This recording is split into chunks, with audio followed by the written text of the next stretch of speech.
Much. എല്ലാവർക്കും എല്ലാ സർവീസും കൊടുത്ത് മുന്നോട്ട് പോകാനായിട്ടുള്ള അനുഗ്രഹം ഈശ്വരൻ തരട്ടെ എന്ന് പ്രാർത്ഥിക്കുന്നു. Thank you so much. പിന്നെ ഈ പറഞ്ഞതുപോലെ എല്ലാവരുടെയും സപ്പോർട്ട് നമുക്ക് പേഴ്സണലി ആണെങ്കിലും വേണം. നിങ്ങളുടെ സ്നേഹം, നിങ്ങളുടെ സപ്പോർട്ടാണ് ഞങ്ങളുടെ വിജയം.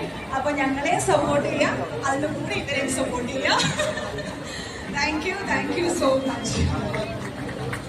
Thank you ma'am, thank you so much. മേക്കിഡ മെഡാസിന്റെ ഫാമിലി മെമ്പർ എന്നതിലുപരി അതിന് മുകളിലാണ് എന്തും ഇന്ത്യൻ എന്താ പറയാ ടെലിവിഷൻ റെപ്രസെന്റേറ്റർ എന്നൊക്കെ പറഞ്ഞ് വലിയ രീതിയിൽ തന്നെ ഞാൻ ആഗ്രഹിക്കുകയാണ്. ഇൻട്രൊഡ്യൂസ് ചെയ്യേണ്ട ആവശ്യമില്ല. നിങ്ങളിൽ ഒരാളായി, നമ്മുടെ വീട്ടിലെ ഒരാളായി എന്നും നമുക്ക് മാറിക്കൊണ്ടിരിക്കുന്ന നമ്മുടെ സ്വന്തം ചിന്നു ചേച്ചി. ആൻഡ് ഒബിയസ്ലി ലക്ഷ്മി നക്ഷത്ര മാം, പ്ലീസ് എ ഫ്യൂ വേർഡ്സ്. നമസ്കാരം, ഗുഡ് ആഫ്റ്റർനൂൺ. സുഖാണോ എല്ലാവർക്കും? ഇന്ന് സുഖാണല്ലേ? മഴ ചെറുതായിട്ടൊന്ന് പീഡിപ്പിക്കുമോ എന്ന് വിചാരിച്ചു, പക്ഷെ